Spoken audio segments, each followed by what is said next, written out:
Gym जाके डोले शोले बना के हट्टा कट्टा दिखने से कुछ नहीं होता, अंदर जान भी होनी चाहिए। चलो मैं इसका एक बढ़िया सा एग्जांपल देता हूँ। अभी रिसेंटली ही कोची इंडिया के रहने वाले राहुल पानीकर का एक आर्म रेसलिंग का मुकाबला था। जानते किससे था? वो भी दुनिया के सबसे strong bodybuilder Larry Wheels के साथ। शुरू में तो लैरी वील ने बहुत जोश दिखाया, लेकिन लास्ट में जाते जाते वो जोश खुश हो गया। राहुल जो कि लैरी के सामने काफी कमजोर दिख रहे थे, उन्होंने लैरी को आर्म रेसलिंग के मैच में हरा दिया।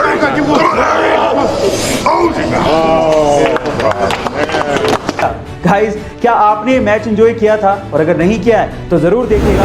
पिता की मौत के बाद एक बेटे ने अपनी मां को ओल्ड एज होम भेज दिया, लेकिन मां ने कोई शिकायत नहीं की। एक बार ओल्ड एज होम से बेटे को कॉल आता है कि आपकी मां की तबीयत बहुत ज्यादा खराब है, उनसे आखिरी बार मिल लीजिए। जब बेटा मां से मिलने पहुंचा तो उसने कहा कि बता मां, तेरी आखिरी इच्छा क्या है? तो मां ने कहा कि बेटा, इस ओल्ड एज होम में पंखे लगवा दे क्योंकि गर्मी बहुत पड़ती है। एक फ्रिज भी लगवा दे क्योंकि बहुत बार मुझे बिना खाना खाई सोना पड़ा था। तो बेटे ने मां से कहा कि तूने पूरी उम्र शिकायतें नहीं करी, लेकिन मरते हुए तू ऐसी शिकायतें क्यों कर रही है मां? तो मां ने क्या कहा पता है? मां ने कहा कि बेटा, मैंने तो गर्मी, भूख और दर्द बर्दाश्त कर लिया, लेकिन मुझे डर है कि जिस वक्त तेरे बच्चे तुझे यहां पर छोड़ के जाएंगे तो तू ये सब बर्दाश्त नहीं कर पाएगा। मां होती है, मरते दम तक वो अपने बच्चों के बारे में ही सोच रही होती है। तो क्या हमें हमारे माँ बाप के बारे में नहीं सोचना चाहिए? कमेंट सेक्शन में जरूर लिखिएगा। काम के बोझ के तले हम इतने ज्यादा दब जाते हैं कि कई बार हम लोग मुस्कुराना ही भूल जाते हैं। सो गाइस, दिल थाम के बैठिए क्योंकि आज ये एक छोटी सी पंजाबी कुड़ी आपको मुस्कुराने पर मजबूर कर देगी।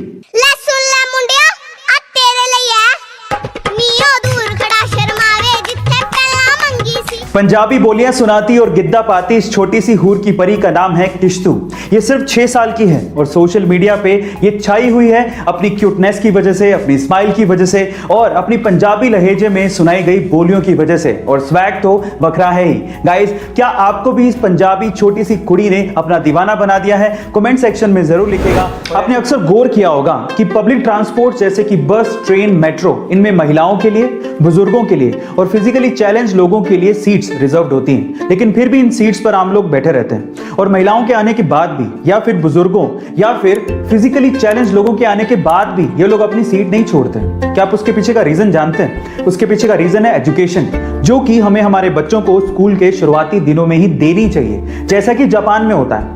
जापान में बच्चों को स्कूल के शुरुआती दिनों में ही सिखाया जाता है कि अगर आप किसी पब्लिक ट्रांसपोर्ट में जा रहे हो और अगर वहां पे कोई महिला या फिर बुजुर्ग या फिर फिजिकली चैलेंज्ड पर्सन या फिर कोई प्रेग्नेंट विमेन आ जाए तो तुरंत अपनी सीट को छोड़ें और उन्हें बैठने को जगह दें।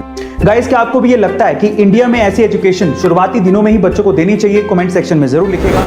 आज हम 21वीं सदी में जी रहे हैं और आज इंसान को गुरूर है कि वो तरक्की के मामले में काफी आगे निकल गया है, टेक्नोलॉजी में भी एडवांस हो गया है। लेकिन आज भी मॉडर्न इंजीनियर्स द्वारा बनाई गई सड़कें 5 साल तो छोड़िए साहब, 5 महीने भी नहीं टिकती हैं। वहीं हजारों साल पुरानी बनाई गई सड़कें आज भी मजबूती से टिकी हुई है। एग्जाम्पल के तौर पे रोमन्स द्वारा बनाई गई 2100 साल पुरानी ये सड़क आज भी उतनी ही मजबूत और टिकाऊ है। क्या वजह है कि हमारे पास टेक्नोलॉजी होने के बावजूद भी हम लोग इतने पीछे हैं? उसके पीछे की वजह है हमारी सोच।